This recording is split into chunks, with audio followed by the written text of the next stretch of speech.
La nuit s'étendait sur la ville comme un voile de velours sombre, piqueté de lumière vacillante qui se reflétait sur les eaux tranquilles du port. L'air était doux, chargé de l'odeur du sel marin et du bois humide des quais. Au loin, les mâts des bateaux de la marine nationale se balançaient doucement, témoins silencieux d'une vie rythmée par la discipline et le devoir. L'amiral Laurent Diatta quitta la réception en ajustant le col impeccable de son uniforme, prenant une brève inspiration. L'événement, organisé en son honneur, avait rassemblé des officiers de haut rang, des ministres et même quelques journalistes, tous venus célébrer un homme dont la carrière était devenue un modèle d'excellence. Premier amiral noir de la Marine nationale, il avait gravé son nom dans l'histoire à force de travail, de sacrifice et d'un sens du devoir inébranlable. Malgré les honneurs, Diatta restait fidèle à lui-même, humble, concentré, conscient que chaque distinction venait avec une responsabilité accrue. Ses galons, cousus avec précision sur son uniforme bleu nuit, brillaient sous les lampadaires tandis qu'il avançait d'un pas mesuré.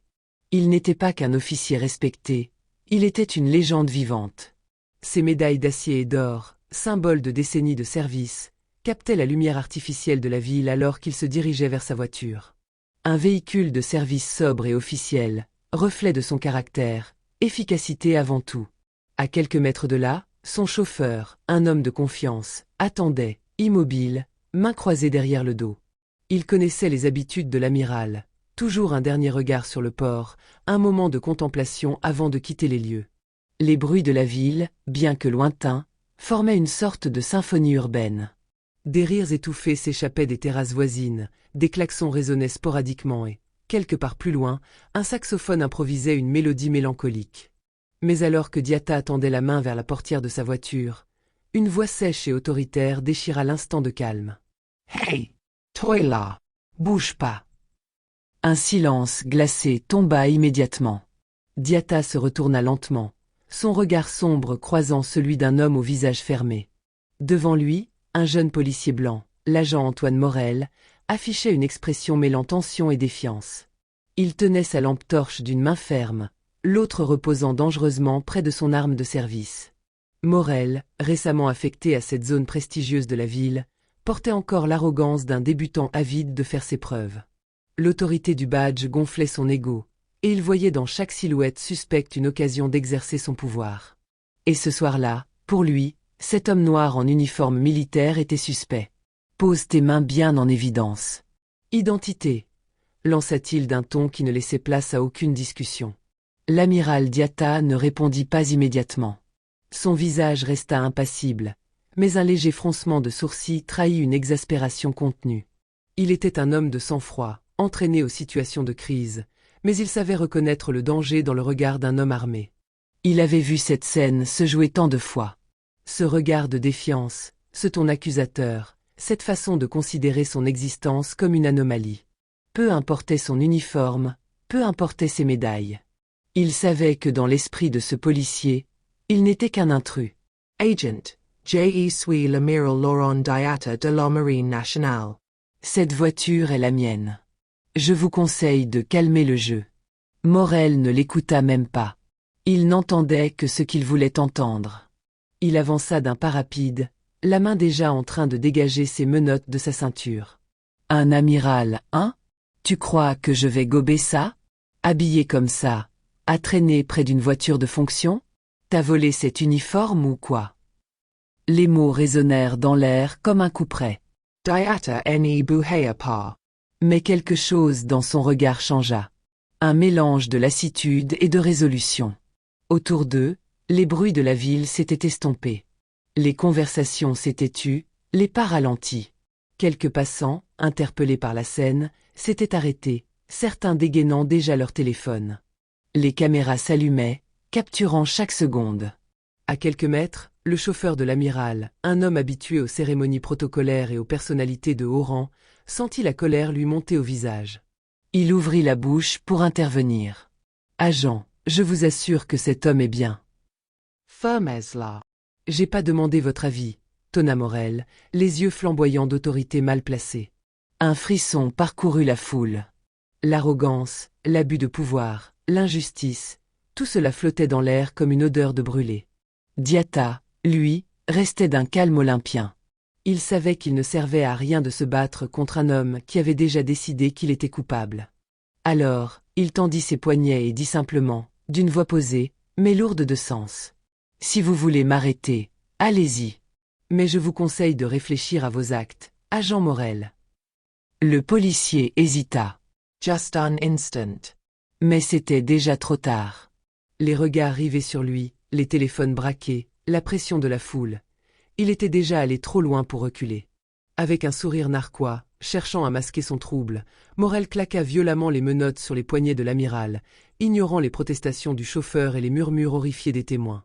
Mais ce qu'il ne savait pas encore, c'est que sa carrière venait de s'effondrer en une fraction de seconde. Les menottes claquèrent sur les poignets de l'amiral Diatta avec une brutalité sèche. Le métal froid mordit sa peau, mais il ne broncha pas. Son regard perçant fixait Morel, non pas avec colère, mais avec une sorte de lassitude accablante, celle d'un homme qui a vu trop de fois ce scénario se répéter. La scène aurait pu s'arrêter là, un homme noir menotté sans raison, un agent arrogant persuadé d'avoir bien agi, une foule réduite à une simple spectatrice impuissante. Mais le destin en décida autrement. À peine les menottes refermées, un crissement brutal de pneus déchira l'air. Une voiture de police banalisée freina sèchement à quelques mètres de là, ses phares illuminant la scène comme une révélation soudaine.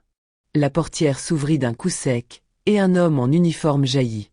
C'était le commissaire Dufresne, un vétéran de la police, un homme d'expérience à la silhouette massive, dont les tempes grisonnantes et le regard perçant trahissaient des années passées à arpenter les rues de la ville.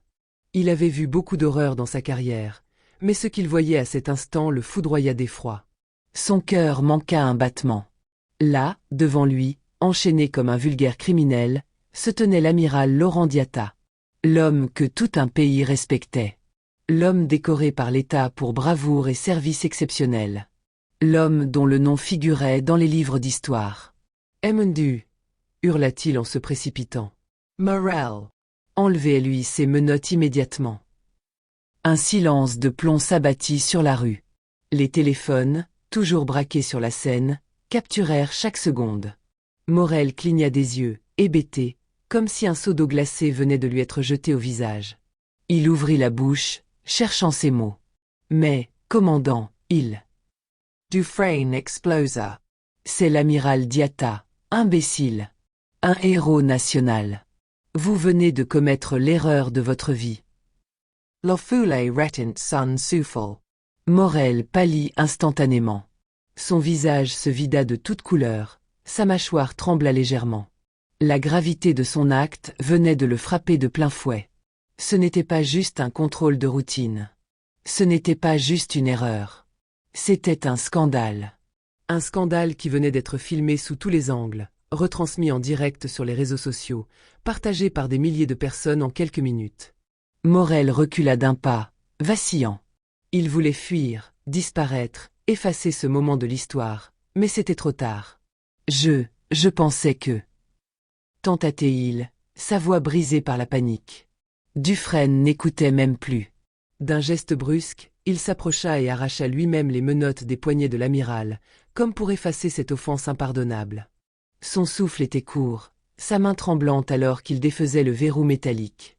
Puis, il se redressa et, les yeux baissés, la voix presque étranglée, il souffla. « Amiral, je suis profondément désolé. » Mais Diatta ne répondit pas immédiatement. Il roula lentement ses poignets, massant sa peau endolorie par l'acier froid.